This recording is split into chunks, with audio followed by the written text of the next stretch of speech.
And good morning, everybody, and welcome to the TriggerCharts pre-market rundown for Friday, September 4th, 2020. I'm Andrew Horowitz. I'm one of the founders of TriggerCharts, and hopefully your trading has been well. We're going to talk about a lot of things today revolving around what's going on, of course, with this market rotation that we're seeing here, particularly focusing on the NASDAQ and tech and cloud, and many of those names that were, well, significantly overbought. Well, during one of these meetings that we do every single week, one of the things that you could do is provide me with your symbols, the things that you want us to look at as well.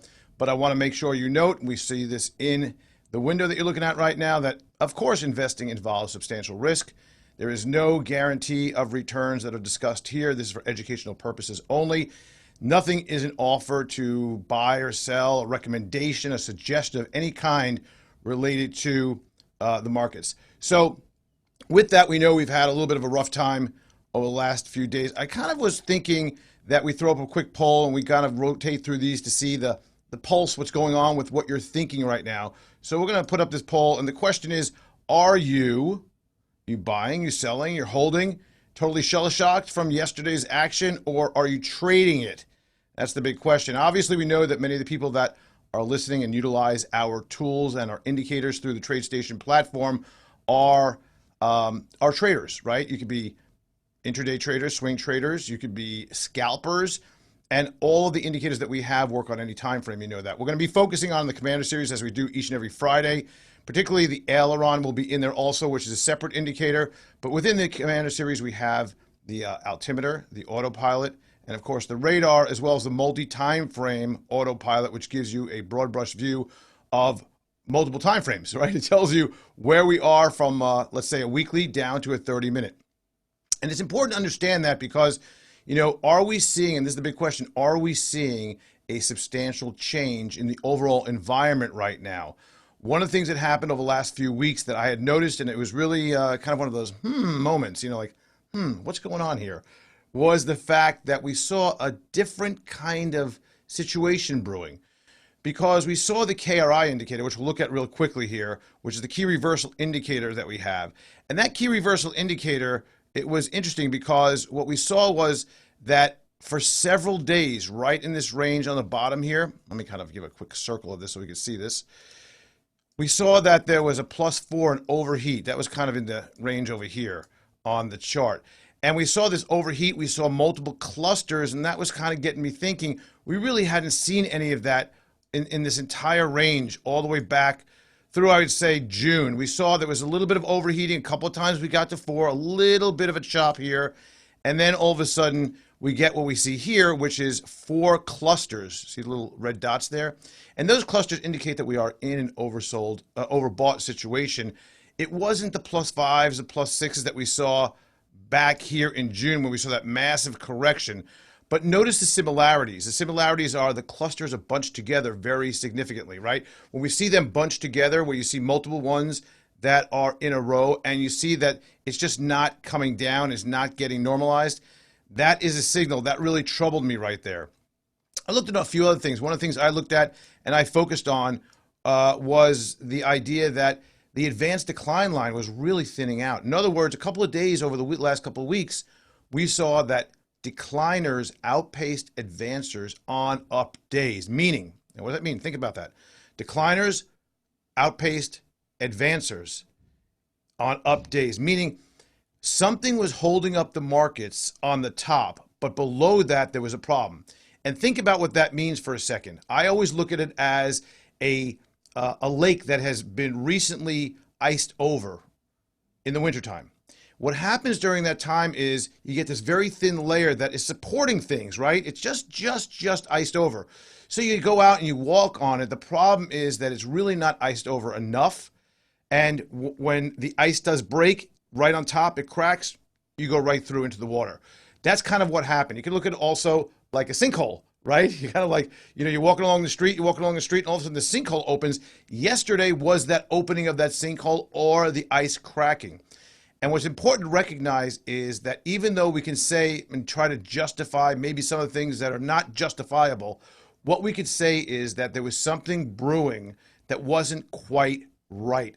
Didn't look right, didn't feel right. We all knew valuations were out of control, particularly with this, the technology area the cloud stocks, but nobody wanted to do anything about it because it was still going in our favor. And of course, from a trading perspective, you want to stay with the trend. Okay, that being said, what happened? Well, we had a big whoops yesterday. All of a sudden, the trading started on the downside, and the trend started moving on the downside. Did not stop yesterday, one of the worst days for the NASDAQ in months. Probably that reversal on Wednesday was a big tell about something, where the NASDAQ was down but finished up about 1%, where people were just actively going in and buying anything they could, hand over fist on the dip. They did not buy the dip at all yesterday. It was a straight line down. So we see a couple things. Number one, in the markets, there was heavy leverage. You could look this up. You could look up the leverage levels of accounts, margin levels on accounts. This is publicized. Just Google it. Look for leverage in the markets or leverage in accounts, in portfolio accounts. You could see we hit the highest amount of leverage because people were not only buying, but they were leveraging up. And once you see that leveraging up, like we saw, the highest we've seen all year, you have to look at that and say that there is a significant amount of risk, because the volatility can really do some very significant damage to those kind of portfolios that are levered up. Somebody has a $100,000 portfolio, they're leveled up to $150,000, $160,000. And we saw some notification from places like TradeStation and other brokers that says they were raising leverage requirements on stocks like Tesla, etc. So when we see that kind of leverage in the market, the overbought sensation that we see, the fact that there's every dip that's being bought, but yet a divergence in things like the advanced decline line, that's something to take notice about. And one of the other things that may have really helped to push this was the idea that maybe there's going to be a vaccine in October. I don't buy it. I don't think you buy it either, right? So I think that there is this idea that when you have a situation where there's some doubt as to the theme, the narrative that went along with NASDAQ and technology and cloud related and stay at home related, that's where the problem came in yesterday. We also had better economic. We had some rotation that did begin. We saw things that were up yesterday like leisure. We saw the cruise lines move up nicely. Obviously, you got to look at what is moving, why is it moving, and if in fact we do get a vaccine by the election, which is probably not the case, that some of these names that were the stay-at-home names are not going to be any longer. We all love these meetings. We all love the Zoom, but not every day, all day. I mean, it gets a little monotonous, right? I'm sure you agree with that. That if you had to do this all the time for the rest of your life, it'd be like, all right, enough of this. I want to see some people. Tired of just staring into a camera with some heads bobbling along my screen. So that's kind of what happened. We also had what I call FuzzyMentals. The fundamentals were kind of stretched really significantly. All right, let's get back to our poll. Did everybody vote? We got a couple more people that look like, what do we have? 81%. 80% of the votes are in. So quickly vote on the poll, and we'll come back to that in 30 seconds. I want to mention also that there is a special that we run. Anybody who signs up a new subscription to the Commander Series will get a 4-hour coaching session online. Do it at your leisure. That kind of goes through all the basics of trading and technical analysis, as well as what all the things that we talk about mean. High volume nodes, point of controls, the radar, different ways the radar looks. All this good stuff is in there. So you can check that out. And you can just let us know if you do subscribe. And we are the #1 overall highest rated on the trading app store consistently, for good reason. We get a lot of people calling me and telling me how much money they're making, how well they're doing, how it kept them on the right side of the trade. All right, let's end our polling. What do we got? All right, 6% are buying. Are you buying, selling, holding, or trading? 6% are buying. Nobody is selling. 44% holding, and 50% trading. That's what I like. Nobody's shell-shocked right now. That's great. That's good and bad. You know, I'd like to see a couple of people maybe like, I don't know what to do here. That gives me a little bit more thought that there is a less of conviction in the markets. You know, when we see a lot of people on one side, if everybody, for example, if everybody said, I'm buying or holding, that would worry me, right? We don't. We have a nice mixture here. We have some buying, some holding, nobody really selling, but a lot of people trading. And that's right now in this kind of market environment where you can make some bank. And especially with our indicators. I want to show you something. On the right-hand side of this chart, we have the Qs, the NASDAQ Qs. And you'll see, I mean, obviously, what's the big deal? We went back. Let's count this together. 1, 2, 3, 4, 5, 6. I'll go 7. That move yesterday just took us back 7 days in the NASDAQ. Not 7 weeks, not 7 months, but 7 days. It felt like it was 7 years yesterday when things were getting blown out, but it was just 7 days back to the end of the month, basically, where things really took off there and they got stretched. You'll notice this move right here. Look at that. That was kind of a little bit of a blow off top. That reversal that we saw, maybe a doji high hammer. I mean, clearly on that, if you want to look at that from a candle standpoint. And then that reversal. Right now, we're also seeing that, where are we? Dow Jones Industrial Average Futures are up 126. Plus, you got about 50 points fair value in there. The SPOOs of the S&Ps are up about 4. NASDAQ down about 100. But again, there's some plus numbers that you'll have to add back into this. One of the things I really want to discuss, I want you to listen to me about this. I think it's really interesting. And so we run a couple of different portfolios for our clients here, and one of them is based on a quant screen as a core. We use technical analysis with it, but the fundamentals for one part of the portfolio is really important. And listen to what happened. This is really kind of fascinating. So over the last few months, we've been increasing our overall allocation. The way that we structure the quant screen, it will tell us what our equity exposure should be, right? So if we're seeing a lot of stocks and good names come through there, we're going to increase, and it's by a system, we're going to increase our overall exposure to equities, okay? So we came into the end of September, no, excuse me, the end of August, with about 60+% overall equity core exposure. That's not the trading component of the portfolio, et cetera. Just 60%, was 60%. That was a good number, right? Well, here's what's interesting. The last rotation we did on September 1st gave us about 24%, 25% overall equity core allocation. In other words, we dropped from 60% down to 25%. Why? Well, companies weren't able to meet all the criteria for the fundamentals we have. The reason why I'm telling you this is not to pat ourselves on the back that we really cut back exposure recently, and that's a great thing.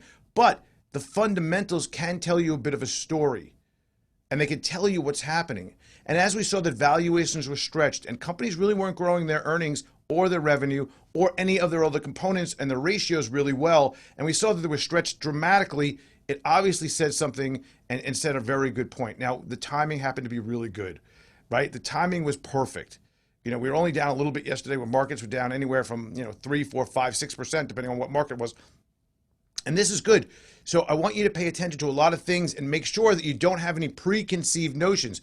Because if we thought that, oh, markets are looking good and we may have had a different situation. No, we had a system in place to allow us to automatically or regularly rebalance the portfolio with the strict criteria on mind. Same thing happens with technical analysis, okay? Yesterday on the daily chart, you should have been, according to this chart here on the right-hand side, right? You should have been long the overall NASDAQ from the break down about 273, rode it up probably all the way to the high here and got out right about, I guess the out was somewhere right about, we can see if I can do this. The out should have been 299. Pretty much on the open yesterday, you would have been out on this, okay? Orange bar signifies an out position.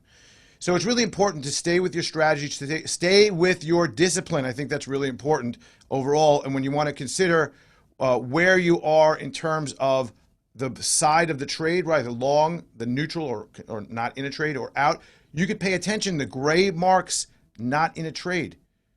Yellow marks, hey, be aware, trade coming. Something, short or long. Green, after the yellow, signifies, okay, confirmed long. There's a lot of different ways you can do this. Listen, there are a ton of videos over on TriggerCharts.com. Under the tutorials, overviews, under the education, just a ton of videos. Also, an enormous amount over on our YouTube channel as well. So definitely check that out. What's interesting yesterday, some anecdotal points of reference. Apple lost the equivalent of 100, I calculated this yesterday, 170 million iPhone in their market cap. In other words, the market cap loss for Apple yesterday was the equivalent of 170 overall million iPhones that they would have sold at $1,000 a piece. We discussed this, that after the split, we thought that Tesla and Apple would probably start coming down. There was just too much exuberance in the names. And obviously the weak hands that were the last ones in over the last few days were shaken out of the markets.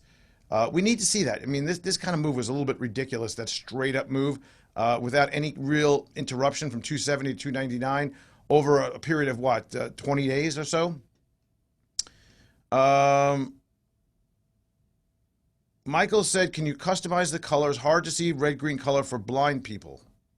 For colorblind people. Sorry about that. Colorblind people.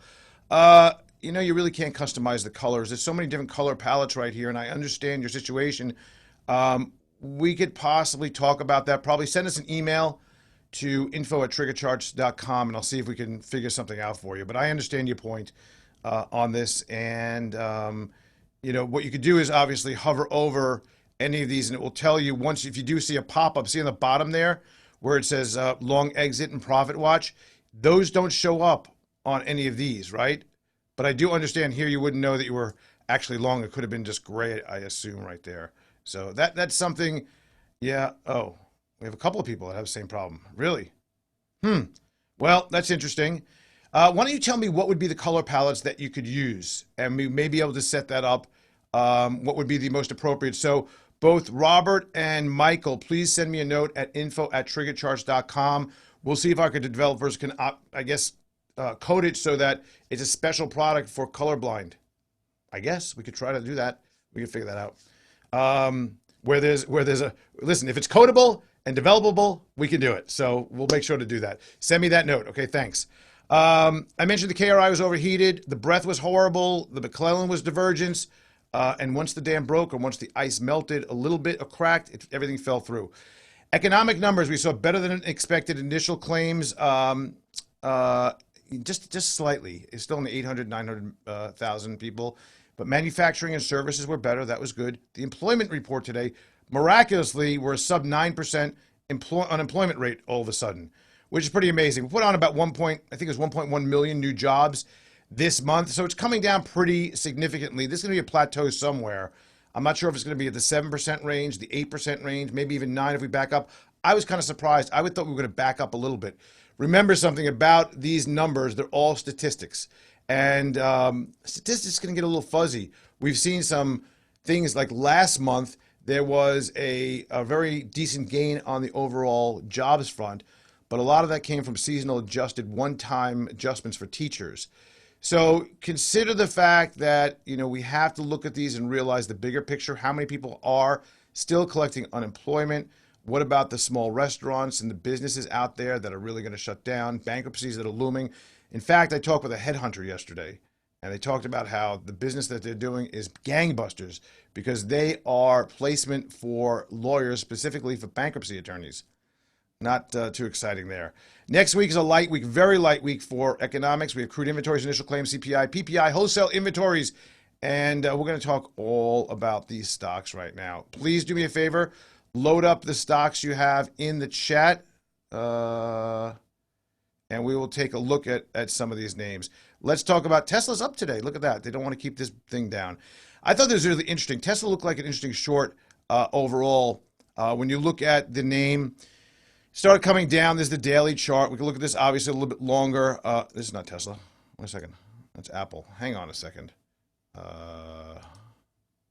This is, what color we got? Blue local? Let's see. Nope, that didn't work. Got to change my color. And that's not working for some reason. No, we're going to use this chart, it looks like. Let me see if I can do it one more time. There we go. It's dark blue. That one. Let's see. There we go. So let's go back to Tesla for a second here, and we'll talk about that and look at what's happening there. Tesla looked like it was going to break down yesterday. It held really nicely right at the 407, 405. Today it's trading a little bit higher than that. It did actually get down to about 390 in the pre-market. Now we see that everything's starting to pop really nicely here. There seems to be a desire to hold this. I would have said that we actually have down to about 350 or so. Looks like an area that there's no significant amount of resistance and support, but you see this line is multitude of lines about this 410, 408 level. Below here really couldn't get to it. They held it really before it could start getting really crushed here. Tesla, obviously, one of the poster childs for ridiculous valuations on the markets right now. But it seems that if you look at this, this is still a risk-on trade with Tesla, even though it was down significantly yesterday.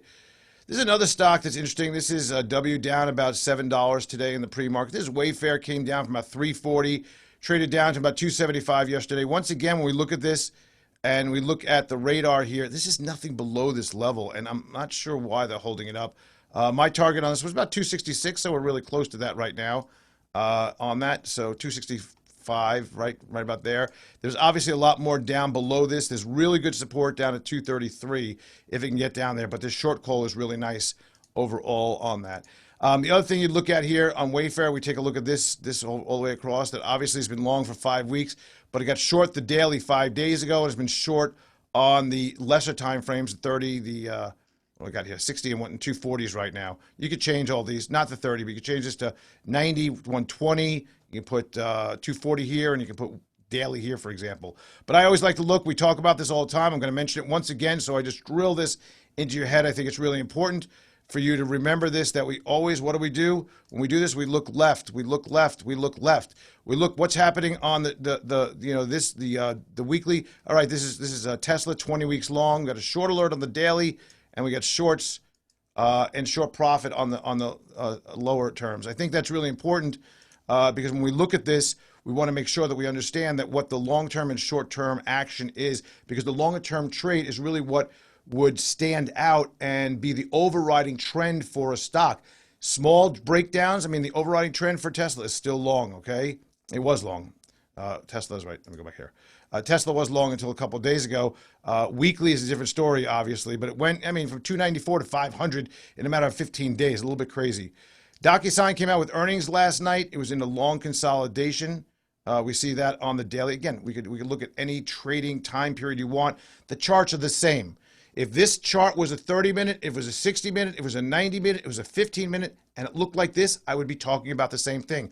It doesn't matter. We're time agnostic right now. Whatever time frame you want to use, I like to use 30 and daily to kind of look at where the action is. I think it packs the most amount of information into the overall indicators because, of course, we're using volume and price. We're looking at where these are on the chart from the perspective of where people are buying it, where the greatest amount of volume is being put in. And what happens then is we get a bit of a fingerprint of where people are and where they're placing their bets. If we know there's a significant amount of money coming into the price of the stock in, let's call it right about here, and we see that high volume node, that cyan or that middle blue color there, the light blue, you know that these are areas of interest for traders. And you know that when it starts moving up and down in that area, it's going to kind of swarm around that area. Now, in this situation, again, I always talk about this. I'm going to bring it up. Use your box tool. We look at a consolidation on this. This is DocuSign.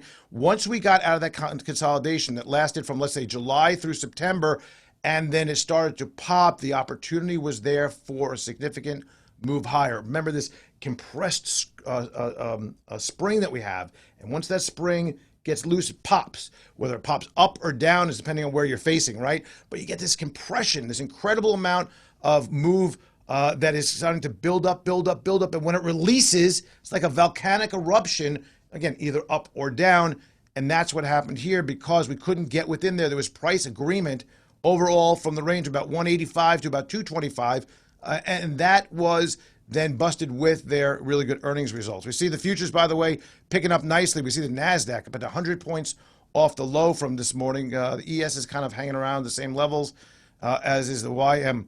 Where's gold today? Gold's selling off a little bit, and bonds is selling off a little bit after a really good day yesterday. Apple, again, talked about how there's probably going to be a sell-off after the split was right about here. See this area? This is about the split area that was off to the races. This is the first time since, I don't know, where's Apple? Let's take a look. Oh, it's not long anymore. But we have 5 weeks long on Apple, which is like 30 bars, right? 1, 2, 3, 4, 5, 6, 7, 10. 1, 2, 3, 4, 5, 6, 20 or so trades. So we got the opportunity to get in about 106, moved out at 110. Then we got another yellow with a confirmed green, 114, went up to 130, got out right about on the open, probably right here, 124. So another 10 points there. Apple still showing an aileron, which is separate from the package. It's an add-on to this, the aileron chart. And you'll see that Apple was significantly in the upside momentum category. Not really too terribly overdone, except for a couple little points right here.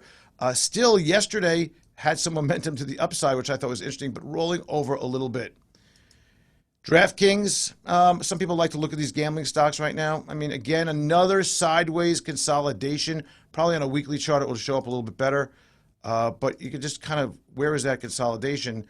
You know, we got the support about 32.11. That looks like a pretty good support range. They're trying to hold it so it doesn't drop any lower, because this is an area that obviously is next.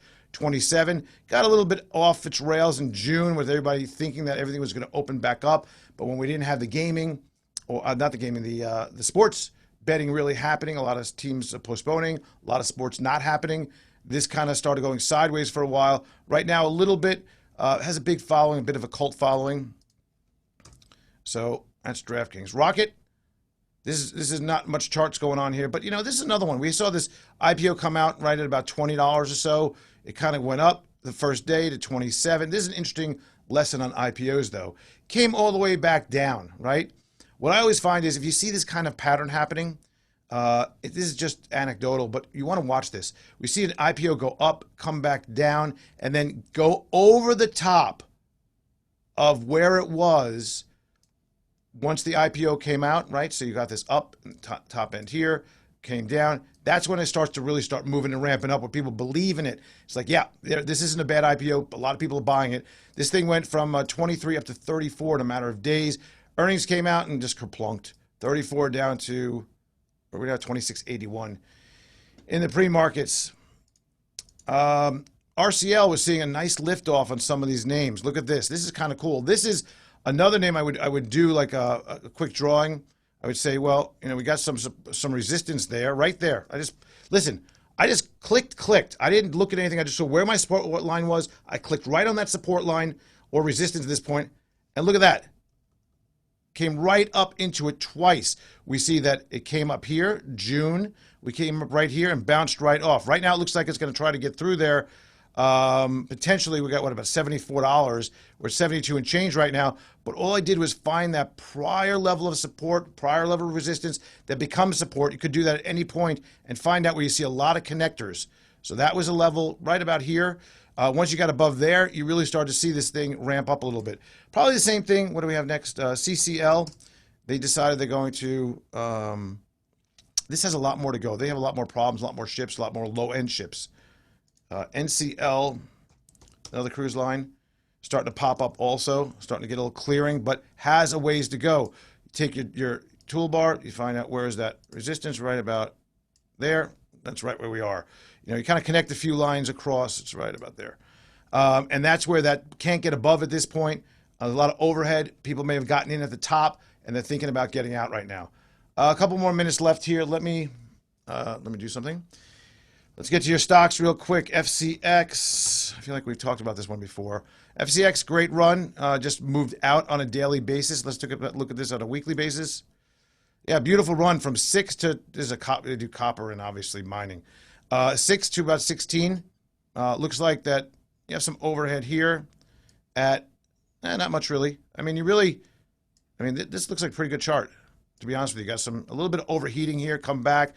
But if the global economy starts to open up a bit, I would look for this, if you want to see this above, I would say, yeah, well, 16 looks like a good area for the next run if it can make it there. So that's going to be kind of cool. Markets are moving very quickly this morning, you can see. Backing down pretty substantially again. The ES is now just off. We're going to open up in a minute or so. Regeneron. By the way, go over to the Trading App Store, 10-day free trial for every single indicator that we have. Some of them are free also, and you get that also not only 10-day free trial, which full versions, but also when you subscribe to the Commander Series, you get the freebie, right? The 4-hour course. So make sure to do that. Let's see. Just write us at info at or support at TriggerCharts.com. Regeneron, not looking that great, to be honest with you. There goes the market open. Let's see what happens here. Yeah, right back down 100. Look at that. So this sell-off, I would think this is a pour-over sell-off from yesterday. Let's see where this base is if it could turn around, by the way. Watch for a turn here. I think you're going to see some nasty moves on the open because you have a lot of things happening from yesterday. Then the potential for a reversal that probably would fade into the close. That's my thinking here, at least. It would seem to me that you're going to see this reversal happen when buyers step in, probably about, in the mid part of the morning, after 9:30, like 9:45, 10. Not a lot of other data. Start rolling it up a little bit. Watch for the 1 o'clock turn this afternoon. But this does not look like a great chart to me, to be honest with you. I would say that, you have some support at 571, currently at 575 right now. Until next week, have a great week trading, and I will see you again then. I appreciate it, and I'll see you soon.